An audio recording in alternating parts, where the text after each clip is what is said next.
तो उठलन थे मेरे शो ननन थे मेरे प्यार तो पेश से तमर सामन आज विशेष आज मैं तिम थे बताने वाल छूँ मेरे यादों के सफ़र से। तो ये किताब लिखा है जोहार गौरव श्री पुष्कर सिंह पंचपाल जी ने। तो मैं उनके बारे में जो उन्होंने अपनी बात रखी है मैं बताना चाहता हूँ कि जोहार गौरव श्री पुष्कर सिंह पंचपाल जी विद्यार्थी के समय में जब मैं महान प्रकृति प्रेमी कवि श्री सुमित्रा नंदन पंत जी की कविताओं को पढ़ता था तब मेरे अंदर भी कविता लिखने की एक जिज्ञासा जागी थी। परंतु यह जिज्ञासा विद्यार्थी जीवन काल में साकार नहीं कर सका। अपनी शिक्षा पूर्ण करने के बाद जब मैंने भारतीय वायुसेना में पहली नौकरी हासिल की तब मैंने अपनी कुछ छोटी छोटी कविताएं लिखना प्रारंभ किया था, जिसमें से कुछ कविताएं स्मारिकाओं एवं उस समय कानपुर से प्रकाशित होने वाले कुछ अखबारों में भी छपी। लेकिन मैं उन लिखी कविताओं के संग्रह को किताबों का स्वरूप निर्देश का इसी दौरान मैं वैवाहिक बंधन में बंध गया और कविता लिखने की आदत करीब समाप्त हो चुकी थी। वायुसेना के बाद मैंने इंडियन एयरलाइंस में अपनी दूसरी नौकरी हासिल की और दिल्ली आकर बस गया। दिल्ली आने के कुछ महीनों के बाद मैं दोबारा से कविता लिखना शुरू करना चाहता था, इसलिए अपनी पुरानी लिखी कविताओं की डायरी को ढूंढने लगा। परंतु काफ़ी कोशिशों के बाद भी मुझे अपनी लिखी उन कविताओं की डायरी कहीं नहीं मिली, जिसका मुझे काफ़ी दुख हुआ और मेरा दोबारा कविता लिखने की जिज्ञासा भी समाप्त हो गई। गत वर्ष नवंबर 2020 में मुझे कोरोना महामारी के दौरान का शिकार होना पड़ा था और मुझे 14 दिन तक क्वारंटाइन में रहना पड़ा और कोरोना के बाद डॉक्टरों ने मुझे आराम करने की सलाह दी गई थी। कोरोना काल में जब हर घर में कैद था और लोगों को समय बिताना मुश्किल हो रहा था, उस समय मुझे भी अपना समय काटना बहुत मुश्किल हो रहा था। तभी मेरी अर्धांगिनी ने मुझे याद दिलाते हुए कहने लगी कि मैं कभी कविता लिखने का शौक़ रखता था, परंतु तब समय के अभाव के कारण अपनी कविता लिखने की जिज्ञासा पूरी नहीं कर पाए थे। लेकिन अभी तुम्हारे पास समय है जिसे काटने की मुश्किल हो रहा है, इसलिए क्यों नहीं समय का सदुपयोग कविता लिखने में करें, जिससे समय भी आसानी से कट जाएगा और कविता लिखने की जिज्ञासा भी पूरी हो जाएगी। अपनी अर्धांगिनी की बात मुझे अच्छी लगी और सही प्रतीत हुई। इस प्रोत्साहन को स्वीकार करते हुए मैंने 33 वर्षों के बाद फिर एक बार कविता लिखने के लिए कलम उठाए और कविता लिखना शुरू कर दिया। इस बार मैंने अपनी कविताओं का बहुत सरल भाषा में लिखा है, जिसका पर्यायवाची शब्द एवं अलंकार तथा छंद का प्रयोग नहीं किया है, जिससे मेरी कविताओं के भावार्थ को आसानी से समझ सके। क्योंकि इन कविताओं में मेरे द्वारा जीवन में जो एहसास हुआ था या प्रत्यक्ष अप्रत्यक्ष रूप से जो देखा या अनुभव किया, उन क्षणों की भावनाओं में जितना समझ सका, उन्हीं के आधार पर 103 कविताएं कोरोना महामारी के दौरान घर में बंद रहते हुए लिखी है। इन कविताओं की मैं जो सत्यता की पहलुओं को, जीवन की हकीकत एवं सामाजिक कार्यों का साधुवाद जैसे विचारों को मद्देनजर रखते हुए काव्यांश के द्वारा जन तक पहुंचाने की कोशिश की है। मेरी कुछ कविताएं लंबे जरूर है, लेकिन किसी की वृत्तांत सच्चाई को रूबरू कराती है, जिसका सारांश कविता को पूर्ण पढ़ने के उपरांत ही पाठकों को उनकी मार्मिकता का एहसास कराएगी। मैं अपनी कविताओं की संग्रह, जिसे कविता लिखने की अपनी पुरानी जिज्ञासा को पूर्ण कर रहा हूँ, जिसके लिए मैं अपने जीवन अर्धांगिनी की बहुत आभारी हूँ। इस ढलते उम्र की पायदान में अपने ख्वाहिशों को पूरा करने की हिम्मत एवं हर संभव साथ दिया। मेरी कविताओं में जो भी आदर्श भाव और जीवन चक्र की सच्चाई के पहलुओं को लिखा है, उसमें अधिकांश मेरे स्वर्गीय माता पिता तथा बड़े भाई की समाज सेवा की भावनाओं तथा उनके आदर्श से प्रभावित होकर स्वयं कविता की बोल से कलम तक पुनः पहुंचा हूं। इसलिए मैंने अपनी कविता का संग्रह का नाम मेरे यादों के सफ़र से रखा है। पूर्व में हमारे परिवार का मुख्य रोजगार सभी सरकारी विभागों में ठेकेदारी था, जिसमें मुख्य ठेकेदारी मुनस्यारी क्षेत्र में भारतीय सैनिक, अर्धसैनिक, पीएसी तथा एसपीएफ के बटालियनों में रोज़मर्रा के सामानों को उपलब्ध कराना तथा सरकारी सामानों की ढुलाई करना था। अधिकारियों के क्षेत्रीय निरीक्षण के दौरान उनके रहने की उचित सुविधा उपलब्ध नहीं होने के कारण हमारे परिवार के अधिकारियों को रहने के लिए उचित आवास सुविधा उपलब्ध कराने के लिए जैती गांव के गर्म पानी मुख्य पैदल मार्ग में 1957 में मिलन कुटिया नाम से 5 मंजिला भवन का निर्माण लकड़ियों की नक्काशी के साथ किया था। उसके बाद लोग उस जगह को मिलन कुटिया के नाम से पुकारने लग गए थे, जो कि आज भी वह स्थान उसी नाम से प्रसिद्ध है। मेरे माताजी के अंदर तन मन धन से समाज सेवा करने की भावना कूट कूट कर भरी हुई थी। इसलिए मैंने माताजी की गरीबी और असहाय लोगों की सेवा में हमेशा तत्पर रहती थी। क्षेत्र के लोग दूर दराज गांवों से तिक्सैन मुनस्यारी बाजार में सामान खरीदारी के लिए आते थे, जो कि उस समय एकमात्र छोटा सा प्रमुख बाजार हुआ करता था। उस समय अधिकतर दूर दराज के लोग चाय या खाना खाने के लिए हमारे घर में ही आया करते थे, क्योंकि उस समय उस वीरान रास्तों में चाय पानी खाने पीने वगैरह की सुविधा नहीं हुआ करता था। और माताजी ऐसे लोगों की सेवा करने में खुद को गौरवान्वित महसूस करती थी। पिताजी भी समाज सेवा में काफ़ी भावना रखते थे। तभी दिल्ली क्षेत्र के वासियों के लिए आश्रय दीवान मालतीनाथ धर्मार्थ संस्था मुफ्त आवास सुविधा उपलब्ध कराई गई। वह भी पिताजी के समाज सेवा की भावना और उनकी इच्छा शक्ति का ही एक उदाहरण है। पिताजी के स्वर्गवास होने के बाद इस आश्रय को पंजीकृत कराने के बाद क्षेत्रवासियों के लिए भेंट स्वरूप समर्पित किया गया है, जिसकी देखरेख अब तक मैं स्वयं करता हूँ। क्षेत्रवासियों को समर्पित दीवान मालतीनाथ धर्मार्थ संस्था द्वारा केवल स्वास्थ्य लाभ के लिए दिल्ली पहुँचे तीमारदारों को मुफ्त आवास सुविधा एवं अन्य संभव सहयोग देने की कोशिश की जाती है। क्षेत्रवासियों की चहेता समाज सेवी डिग्री ग्रुप से हर कोई मुताबिक है।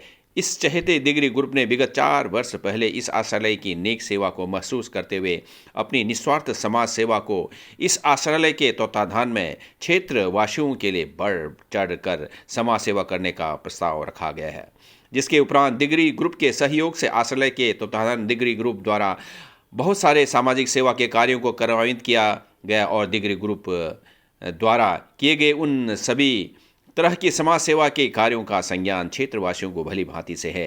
अपनी कविता संग्रह की कविता को अपने माता पिता तथा बड़े भाई की सामाजिक सेवा की भावनाओं से अग्रसित होकर उनकी कमल चरणों में समर्पित कर रहा हूँ। आशा है आप लोग मेरी कविताओं की बोल और उनकी मानवताओं को समझने की पूर्ण कोशिश करेंगे और कविताओं में हुई छुटपुट त्रुटियों को नज़रअंदाज करेंगे। आभार के साथ पुष्कर सिंह पंचपाल, मुनस्यारी, पिथौरागढ़, उत्तराखंड हाल निवासी। तो दोस्तों, इस तरह से गौरव जो मिला पुष्कर सिंह पंचपाल जी को उनके सामाजिक कार्य को देखते हुए जोहार गौरव चेचवा चैनल के द्वारा उनको पुरस्कृत किया गया। और जो मुख्य कविताओं के जो विषय हैं मैं वो पढ़ना चाहता हूँ यहाँ पर। स्वच्छता की जन चेतना, अपनी जमी आशाओं की डगर, प्रकृति और इंसान, जिंदगी की सफ़र, दोस्ताना सामाजिक पथ, पाप और प्रायश्चित, प्यासी ममता, मंजिल की उड़ान, प्रकृति की छांव, कोरोना की मधुशाला, इस देव की दया दृष्टि, हौसले, नई पीढ़ी की नई दिशा, नया सवेरा, नई सुबह, आशाओं की रात, सौका दिवस की शुभकामनाएं, जीवन मंत्र, जीवन की खुशियां, आलस और भविष्य, सेवानिवृत्त के ठाट, संघर्ष ही जीवन है, नटखट बचपन, लाठी एक निर्मल शख्सियत, मंदबुद्धि स्त्री, अनमोल धरोहर, स्वर्ण पुरुषात्र, सुनपति सौका, वक्त की डगर, जीवन की रेखा, बेटी का अनमोल प्यार, चुलबुली यादें, उदार व्यक्तित्व, सत्कर्म, माँ का अनमोल दुलार, प्रकृति प्रेम, शिष्टाचार, मेहनत की खुशी, अहंकार और संस्कार, रिश्तों की महक, बचपन निराला, दर्द में बुढ़ापा, जन्म दिनक, सबंध है बधय, भावरक घाम, पहाड़क फाम, अपन संस्कृति, सेवानिवृत्त की सुखपाएँ, भूली बिछड़ी यादें, 25वीं साल गिराह की बधाइयाँ। ये 45वां कविता है। कर्ज और फर्ज, अनमोल विरासत, नया सवेरा, हुंदेस बंद, जीवन की हकीकत, दुनियादारी, हसीन जिंदगी, जीवन के मूल मंत्र, 2 टुक बातें, मानव सेवा, बेरोजगारी, इंसानियत, जीवन की मधुरता, जन्नत की नगरी, जीवन की सच्चाई, माँ की ममता, ममता की कल्पतरु, रजत वर्ष की बधाई, सुखद एहसास, आज़ादी की लाचारी, जीवन के वसूल, कन्यादान का कर्जवान, दीपावली की खुशियाँ, प्रत आशीर्वाद, जीवन सफर, परोपकारी जीवन, तिरस्कार की राह, मान सरोवर, अहंकार और संस्कार, उलझन, प्रभु माया, तकनीक में उथल पुथल, चतुर बाज, नरक की दिवाली, खिलाड़ी बेटी, प्यारी बिलाव, दिगड़ी, जिंदगी का फलसफा, उदासीन रिश्ते, डाकिया कल और आज, जीवन सरीखा, प्रकृति धरती, जीवन का गुरूर, जीवन पग वो हसीन पल, नारी जीवन निराली, गठिया राजनीति, दिखावटी लोग, समय अनमोल, मन हो बस में, जीवन तरंग, सड़क सुरक्षा, प्रकृति नगरी, मुनस्यारी, सत्यता की उड़ान, दिखावापन, जिंदगी की हकीकत, जीवन भरोसा, नदियों का समर्पण, कार्तिक पूर्णिमा। इस तरह से 103 कविता पुष्कर सिंह पंचपाल जी ने लिखा 204 पेज का ये है और बहुत ही सुंदर उन्होंने जो कविता लिखा है, मुझे बहुत ही आनंद आया इन कविताओं को पढ़कर। और वाकई जो है, अगर आप दिलो दिमाग से इन कविताओं को पढ़ लेंगे तो निश्चित तौर पे आपको भी कुछ न कुछ इसका असर ज़रूर पड़ेगा। तो मेरा यही आप सभी लोगों से अनुरोध है, कृपया करके इस पुस्तक को ज़रूर खरीदें और ख़रीदने के बाद इस पुस्तक को ज़रूर पढ़ें। इससे मुझे आपको पूरा मैं भरोसा दिलाना चाहता हूँ कि इसको पढ़कर ज़रूर आपके चेतना में भी जो है, मन में भी कुछ कर गुजरने का मन करेगा। तो ये मेरा पूर्ण विश्वास है। और जो लेखक हैं उन्होंने एक अपील किया है, और देखो, समाज सेवा तो समाज सेवा होता है। बचपन से ही जिस ने समाज सेवा का कार्य अपने माता पिताजी को करते हुए देखा है, उन्हीं के बनी हुई नींव को आगे बढ़ाने के लिए पुष्कर सिंह पंचपाल तन मन धन से लगे रहते हैं। यहाँ पर भी जो कविता लिखी है उसका भी मैं दाद देना चाहता हूँ पुष्कर सिंह पंचपाल जी को। जोहार गौरव। वो जो कहते हैं, किताब का कीमत, कविता का जो लिखा है, कविता संग्रह का मूल्य मात्र 450 रुपये तथा डाक खर्च अतिरिक्त देय होगा। नोट: यह कविता संग्रह की किताब केवल मांग पत्र पर ही उपलब्ध होगी तथा इस राशि को दीवान मालती नाथ धर्मार्थ संस्था के खाते में दान स्वरूप जन सेवा में भेंट देय होगा। तो दोस्तों, इस तरह से जो सामाजिक कार्य हमारे जोहार गौरव पुष्कर सिंह पंचपाल जी कर रहे हैं, तो एक बार जोरदार तालियां।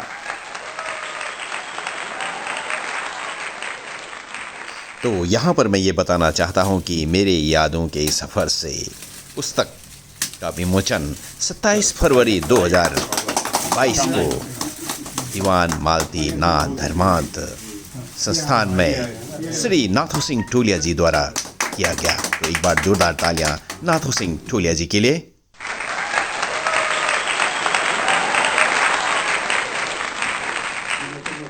और कोशिश करूँगा कि फ्यूचर में, कभी तो शुरुआत नहीं किया, लेकिन कोशिश करूँगा कि मौका लगेगा तो ज़रूर लिखूँगा। और लिखूँगा तो अब की बार में जो है इसको एडिटिंग ज़रूर करूँगा। अभी क्या है कि बहुत नीचे ऊपर ज़्यादा कई बार एडिटिंग कराना पड़ा मुझे। अभी आपने विमोचन किया है, जरी में लोकार्पण करेंगे।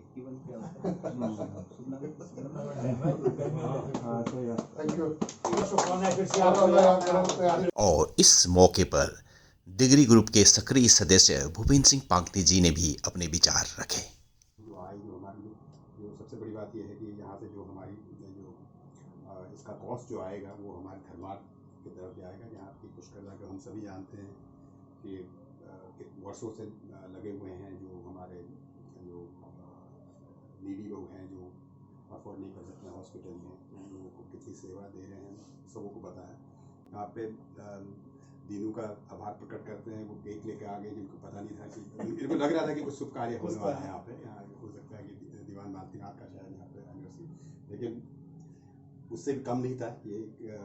तो पुनः ज़्यादा समय न लेते हुए शुभकामनाएं देता हूँ पुष्कर को। फ्यूचर में भी और भी हम डिजिटल फॉर्म में और भी कविताएँ यहाँ पे आएंगी। और आपका साथ देने के लिए टोलिया जी हैं, उन्होंने बोला है कि पहले में जितने भी आपने जो फेस किए हुए प्रॉब्लम वो आने वाले टाइम में उसको रेक्टिफाई किया जाएगा। पुनः एक बार बहुत बहुत धन्यवाद आपका। बाकी ये तो एक बहाना है किताब लिखने का, जहाँ तक मैं जानता हूँ। बाकी जो उनके अंदर की जो उद्गार या जो क्या बोलना, ज्वालामुखी थी, मतलब जमीन से लेके उद्गार की जो, हाँ, वो उन्होंने आज किताब के माध्यम से बाहर निकाला है। और कुछ मैंने पढ़े इसमें भी। तो टोटली जितने भी इसमें कविता है उसके पीछे कुछ ना कुछ इनका जो जमीन से जुड़ाव वो मुख्य आकर्षण है इसमें।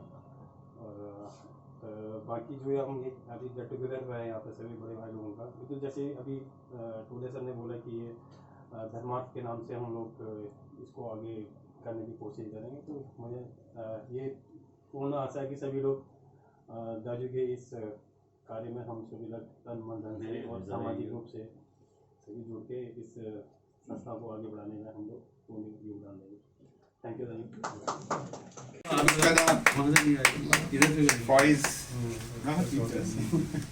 पहली किताब मेरे यादों के सफर से अभी पुष्कर एक कविता अब आप पढ़ के सुनाइए। अक्सर हम लाठी संबोधन से पुकारते हैं, बता सकता कोई क्या मतलब अर्थ लाठी का, बता सकता कोई क्या मतलब अर्थ लाठी का। वो उसके गुणों को भूल के उनकी मजाक उड़ाते, जो उनके गुणों को भूल के उसकी मजाक उड़ाते। मैंने जाना लाठी को जो शांत स्वभाव में रहती, जो किसी की बुराई नहीं प्रेम निछावर करती। खुशियाँ हो या दुख के पल काम उसको थोपते, खुशियाँ हो या दुख के पल काम उसको सौंपते। हंसती हुई खुशी के मारे काम अकेली कर जाती। ऐसा काम जिसमें सबको हिचकिचाहट होती, ऐसा काम जिसमें सबको हिचकिचाहट होती। ऐसे काम करवाने हर कोई लाठी को कहती। लाठी देखी अक्सर दूसरों के दुख को बांटते, लाठी को देखी अक्सर दूसरों को दुख बांटते। पर लाठी ऐसी देवी जो कि अपनी दर्द को नहीं बताती। लाठी के आचरण शायद कुछ साफ नहीं होते, लाठी के उच्चारण शायद कुछ साफ नहीं होते, लेकिन हाव भाव दरिया दिली निर्मल जल सी होती। थोड़ी साधारण रहती लेकिन दिखावा नहीं करती, दूसरों को संवारने की लालसा उसमें भरी रहती। बोली और पहनावा देख उसको मंद बुद्धि समझते, बोली और पहनावा देख उसको मंद बुद्धि समझते। स्कूल भेजने में हिचकिचाते और अज्ञानता को ढकेलते। अगर लाठी की मार्मिक जीवन को परखी जाती, अगर लाठी के मार्मिक जीवन को परखी जाती, सादगी बोली छोड़ वो उच्च श्रेणी में गिनी जाती। धूप हो बारिश हो ठंड हो काम में लगी होती, धूप हो बारिश हो ठंड काम में लगी होती। कर्मस्थ जीवन शैली में वो हर काम करती रहती। बच्चों को दुलारती, उनकी दुनिया में घुल जाती। कोई उसे चिढ़ा भी देता, हंसकर दर्द सह जाती। ऐसा नहीं कि उसके अंदाज नहीं समझ पाती, लेकिन वो इसे अपनी दुर्भाग्य समझकर सह जाती। ऐसी कर्म प्रधान निर्मल दयालु के धनी शहजादी हमसे आदर्श की हकदार बन जाती। लाठी शब्द का संबोधन छोड़ नाम पुकारे उसकी, जब मिलेगी सम्मान उसको पाओ पर के। तो आज के इस वीडियो में इतना ही। तो कस लग भल लगी तो इसी तरह से चेचवा चैनल में कुछ न कुछ बातें करते रहेंगे। तो की कलाती मैदाकार चेचवा। धन्यवाद।